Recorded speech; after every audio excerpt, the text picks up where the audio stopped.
Can a slider concept use modular buildings to get big? Hello, this is Jonathan Mays, editor-in-chief of Restaurant Business. And in this week's episode of A Deeper Dive, I speak with Maria Rivera, the CEO of Small Sliders. Smalls is a rapidly growing quick service slider chain. The company has been quickly adding locations throughout the South over the past year using its cans, or 750 square foot facilities that are manufactured off-site and placed onto the restaurant site where it can be connected and then opened. Maria calls them cans, and she talks extensively about the potential benefit these cans can have on franchisees' ability to open locations more quickly and more strategically, along with the potential financial benefits. We talk about the chain's history and the simplicity of its menu. Customers order sliders, fries, drinks, and shakes. We talk about the company's franchising strategy and its plans for growth. It is a fascinating conversation with the CEO of a fast-growing slider chain, so please have a listen. I am here with Maria Rivera. Maria, welcome to the podcast. Well, good afternoon, Jonathan. It's great to see you again. All right, so tell us a little about who you are and what you do. Well, I happen to be the Chief Executive Officer at Small Sliders, which is one of this year's emerging brands, most recently named one of this year's 2023 Breakout Brand of the Year. We are based out of Atlanta, Georgia. It is an Atlanta-based company, and we are in the business of making cheeseburger sliders out of 750 square foot modulars. We call them cans. They're a combination of C-can and modular. And it is what I would consider a next-gen QSR brand. I know a lot of people say that, but in our case, it's all about being disruptive, different, having a unique product offering, and doing it in a way that is meaningful to the consumer that we're attracting. Explain the modular piece. Well, we have modular facilities Sure. that are modular buildings. They are 750 square foot in size.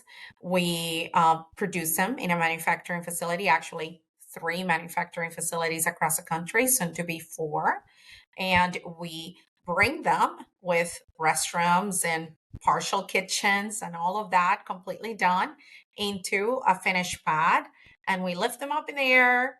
We drop them. It takes about 27 to 29 minutes from the time we take it out of the truck and into the ground, and then we connect them, and then it becomes a restaurant, right? It has to go through permitting and all of the things that typical restaurants go through, but it is a different way of servicing. It's a different service environment. I wouldn't say service model because we know what small footprints can do, but it's a different service environment. They're actually pretty cool. Yeah. What's the benefit for operators on this? It's interesting because I've had this conversation with a couple of people. The modular is not new, right? Our most international environments and big brands like Yum, etc., do modular in the international space, and it's been very effective for a lot of years. And here in the U.S., as you know, brands like Seven Brews and Dutch have attempted to do or lead with modular. Of course, they have evolved and done stick builds and done a bunch of other things. So modular is not new. And there's significant benefits to modular. Most of it is on the depreciation schedule. It is treated as a piece of equipment, so it has 7 years, over 30 in a traditional build. So there are significant tax and depreciation benefits for a franchisee. In our case, we have chosen to lead 100% with modular, which it's not only a decision that we've made, it's something that we're pretty bullish about, and it does require that we become modular experts because, to my knowledge, today not one brand is leading fully modular, and that is a big ask, especially as you go into different operating environments, different states, regulations in those states, beautification committees, name it. So let's just say that I have become pretty good at the modular game in the last couple of months. I feel I have a master's, soon to be a PhD in modular build. Yeah, I know modular obviously is not new, but I don't know of another concept that's doing full on nothing but modular. going forward. Now, were you familiar with with this style in your previous lives? Well, in certainly on my last rotation Mm-hmm. through Krispy Kreme, we had um, modulars in the international business, Mm-hmm. not in the U.S. So in the U.S., the domestic business, which is a business that I led, both operationally and from an administration standpoint, we did not play the modular game, but with a lot of success in the international footprint, particularly in the Middle East. There's some very cool things that the teams across the globe did at my prior brand. Or but you watch what is happening in the space. I think that brands that are growing incredibly well international are actually doing a lot of work with some people that we know, right? Livid, for example, does a lot of work on the modular space. Mm-hmm. There's a lot of big brands purchasing modulars out of Poland. UAE has defined the way you think about modular and modular expansion. So it certainly forces you to, if you're going to lead with modular in the US, you really have to learn from other parts of the globe to be able to execute it. And you very well know that Yum has been playing this modular game for a long time For sure. internationally. Yeah, yeah, yeah. Well, yeah, a lot of companies are very different internationally than they are in the United States. Yeah, That's for sure. yeah. Now, are there benefits for your franchisees in terms of I assume that there's going to be some benefits in terms of speed of construction, but what about Of course. what about cost to open? Well, as we continue to, this has been a very interesting journey. Let's first Mm-hmm. talk about the space and modular at large. There's to lead a brand through a modular lens, you have to educate a lot of people. Mm-hmm. You have to educate your franchisees, both in the benefit. You have to educate your modular builders because they're really your manufacturing arm, and you have to make sure that they're able to meet the demand. When you model this, there is a significant benefit to a franchisee. It's less time from the moment you drop the can till the moment you're operating, right? So that time period gets reduced by 30, 40% from what a typical build would look like. The name of, or the challenge that I have put on the team is how do we get even faster and better at dropping, connecting, and getting open? Because that's a real value creation for the franchisee, right? Mm-hmm. The faster they can open, the faster they can get to profitability, and the faster they can pay this. In terms of the cost, modular costs are very, very standard.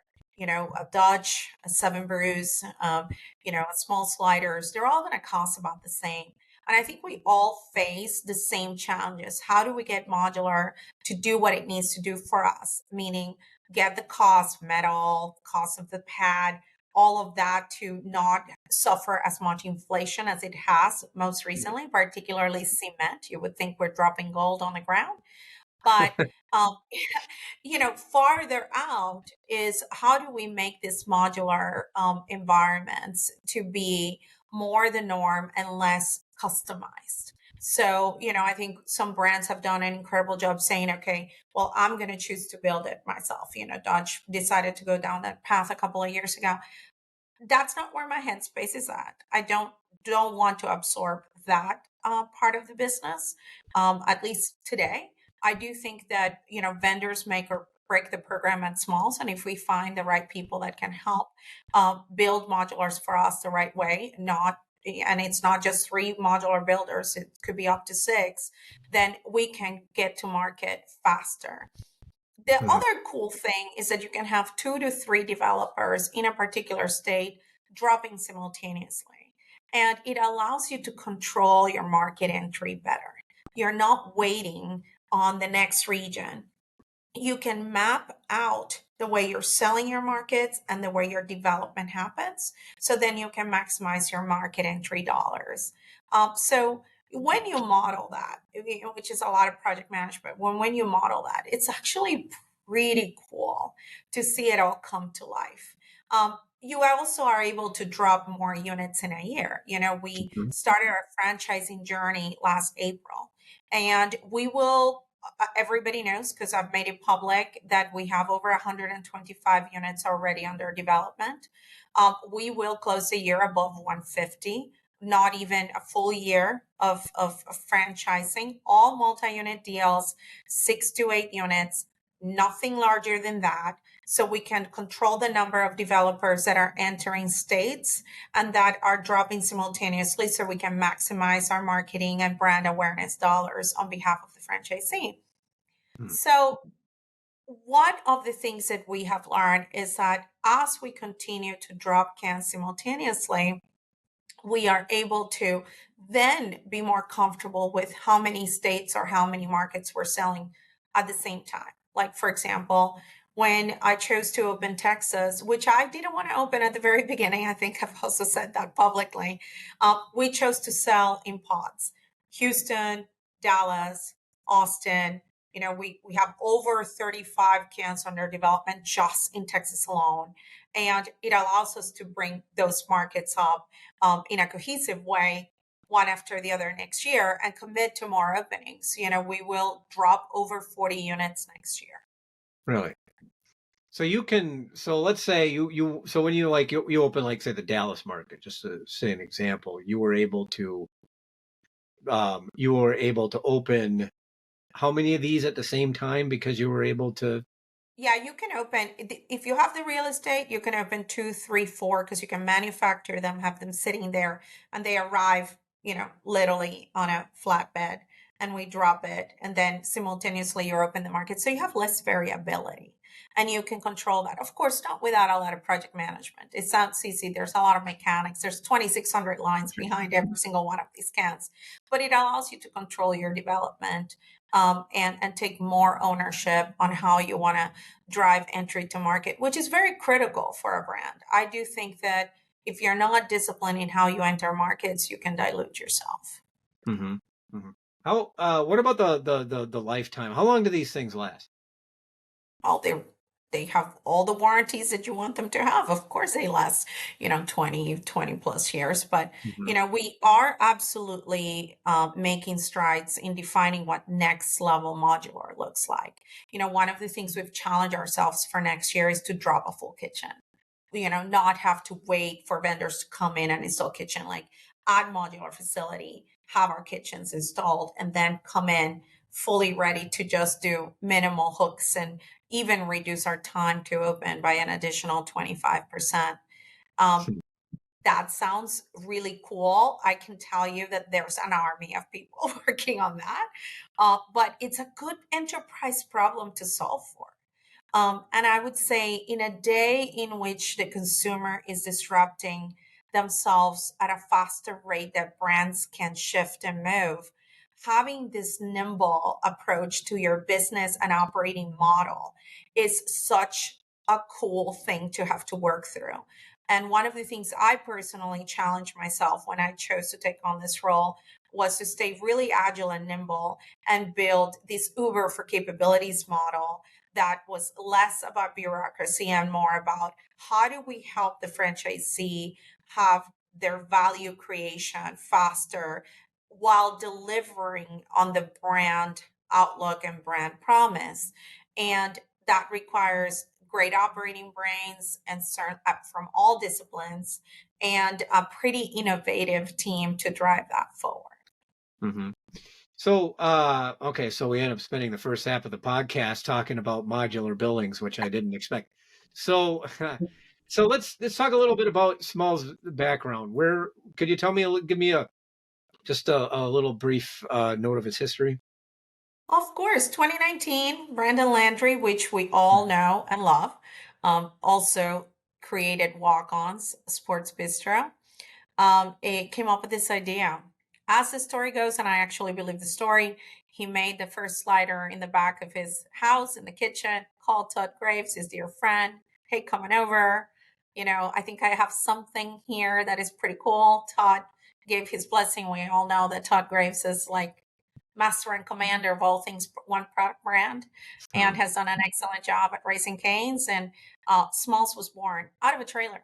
And over the course of the pandemic, service the communities in Baton Rouge out of a trailer. They had built their first brick and mortar, but there were a lot of unknowns. The brand wouldn't exist, or the concept would not exist, without Drew Brees, who actually funded the first two locations. So we wouldn't have Smalls as we know it today if Drew hadn't believed in Brandon's vision, and had come in as a partner early on. And Drew is also a partner at Walk-Ons, right? And they have a very, very good relationship. They've been on for years. I find Brandon fascinating. The guy has more ideas in that backpack than anybody else I know. And I love concept people because I don't think Mhm. like that. So I translate their brains, which is pretty cool to do. Um, Fast forward, Scott Presley and Tom Wells and Marvin Groves from 10 Point were at a walk-ons board meeting, and Brandon, in typical Brandon fashion, said, "Hey, come on over. I want to show you something."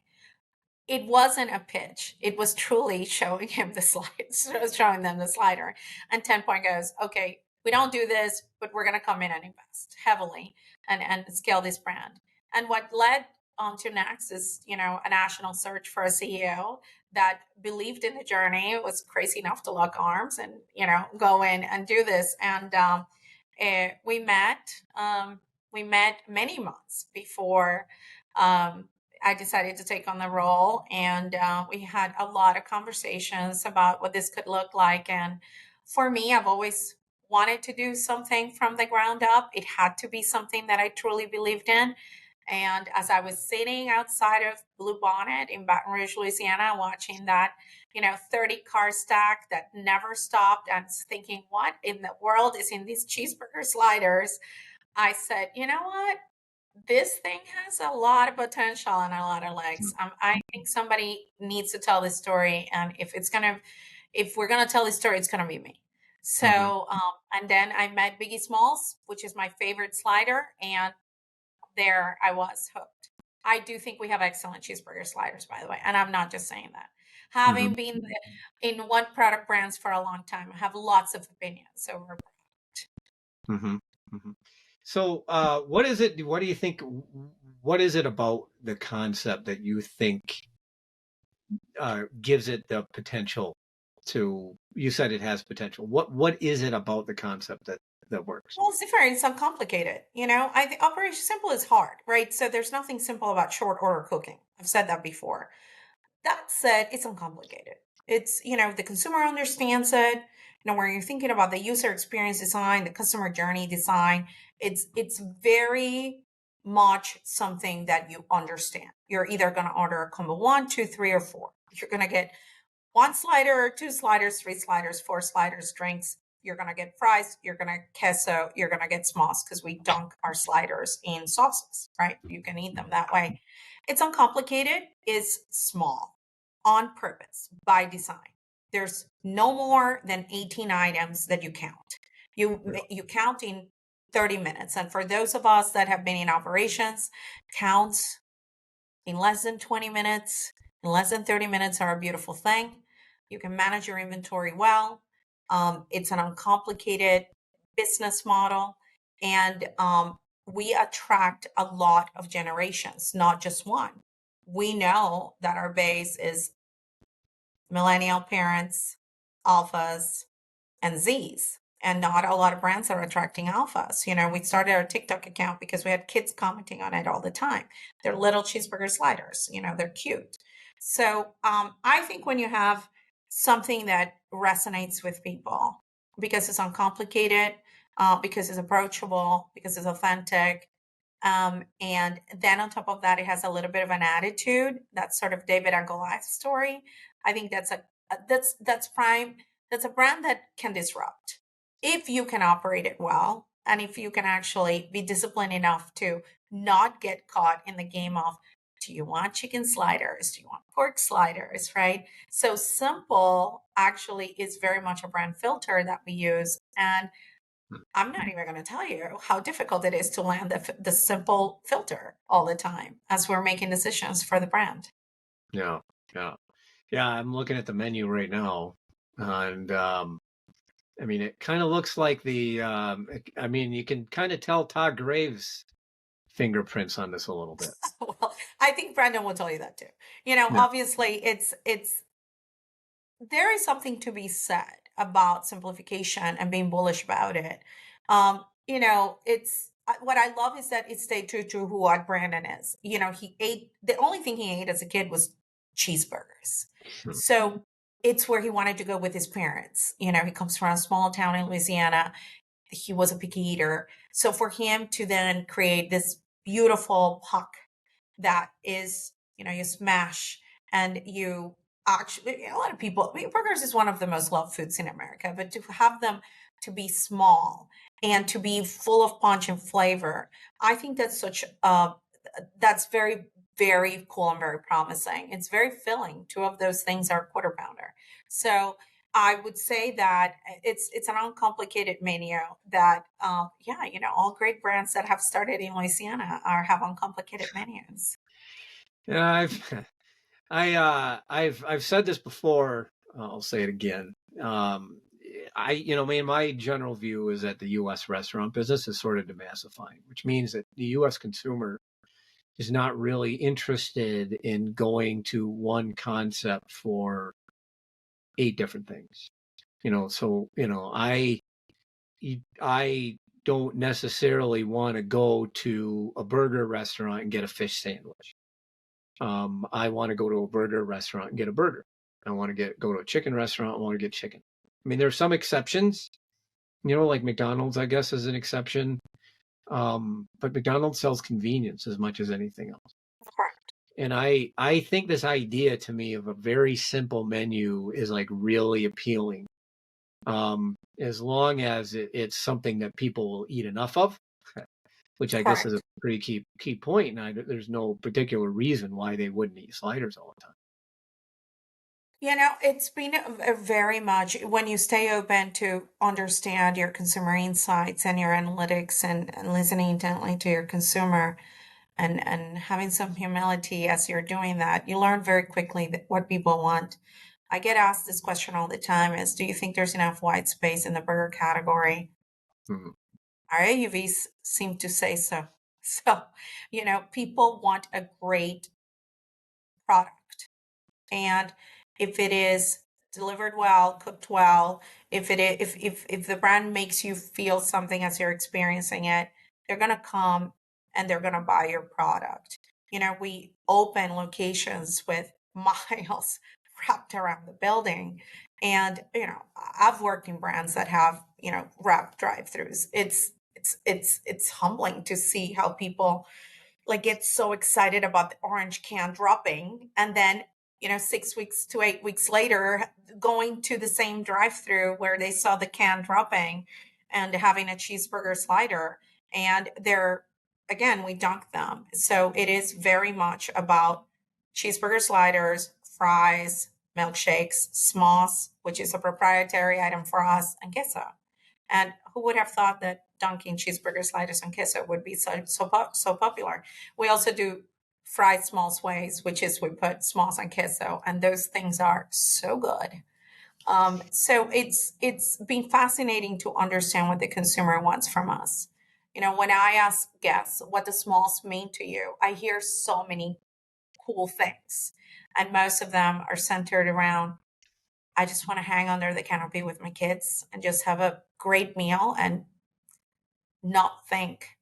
And people don't want to make decisions sometimes. They're so exhausted from making decisions, especially over the past 3 to 4 years. So if you can provide that level of authenticity and simplified service, then I think you're going to win. But again, it requires that you stay very steadfast to what you're doing.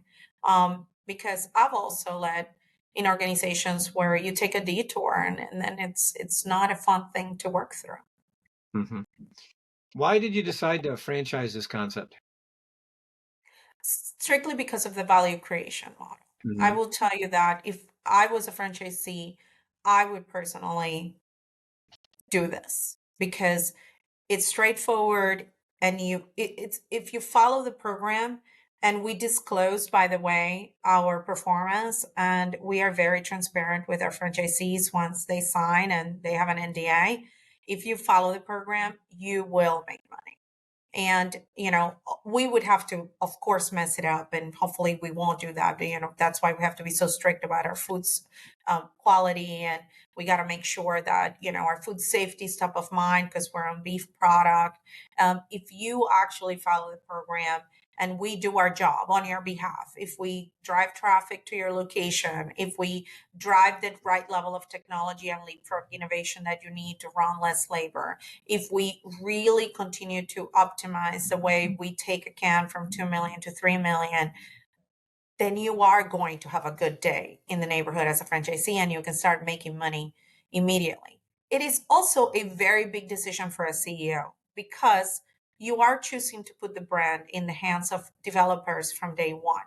So it does require that you are very centered in your ability as a franchisor to deliver the level of service that your franchisees require so they can be great operators. And that's the challenge, which is not easy because a typical franchise organization or environment, we're licensing you and then follow the program. That's not the case when you're building a brand. I have to help our franchisees run their businesses like if I own them all. Mm-hmm. And we have to be massively aligned and working side by side. So the vetting process is so critical for us. I mean, I don't have to, a gun to my head to sell 300 units. I could have done that. I've said no to 100-unit deals. I want to make sure that I can look at myself in the mirror because today's franchisee, their confidence in their franchisor is at an all-time low, Mm. And I have to make sure that we can build something remarkable and not just something that is going to fizzle. So there's a lot happening in this brain all the time. Yeah. Interesting. So what's the what's the growth strategy going forward? What's the plan? Are you going all over the place? You sticking in certain regions? Yeah, we only have 8 states open today, Mhm. Jonathan. These 150 units are all out of 8 states. We'll open 5 or 6 additional states in 24. We're being very methodical, Southeast, and then we have our path to get to a national brand. We're not going to go all over the place. You're not going to. We take a lot of inspiration from people that have done it really well, in and out. I think Dutch has done a great job. They have great operating capabilities. I have a lot of admiration for what they do from a people standpoint. So I will tell you that this, for us, being very specific in our market development, and we have done our job and our work in all 75 DMAs, but being able to do that in a very disciplined way matters to us. I'm not going to open states that we can't support. I mean, we're registered, but I'm not going to do that. So, we'll open 5 or 6 states next year. We are on the path to sell out Texas very quickly. I can tell you that. So that will be our second state fully sold out in less than a year, and which I didn't want to open Texas last year. So it's been incredible to watch this level of engagement in Texas, especially because there's some beloved brands in the state of Texas that happen to sell burgers. So we're taking a very disciplined approach in the way we are really following the franchise growth model.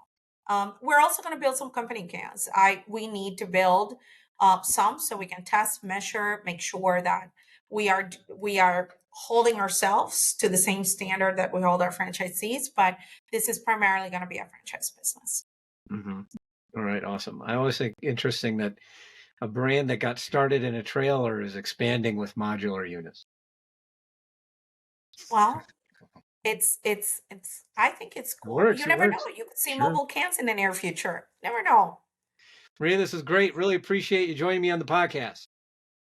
My goodness, thank you for giving me the time. It was great to connect with you a couple of weeks ago in Vegas. And, I've always admired and respected your work so much. So thank you for giving me the time. And that should do it for this week's episode of A Deeper Dive, which was edited, as always, by Spoons, artwork by Nico Hines. You may find this and other episodes of the podcast on our website at www.restaurantbusinessonline.com/article/deeper-dive, or you may subscribe on Apple Podcasts or Spotify. I'm Jonathan Mays, your host, podcast producer, and the editor-in-chief of Restaurant Business. Thank you for listening.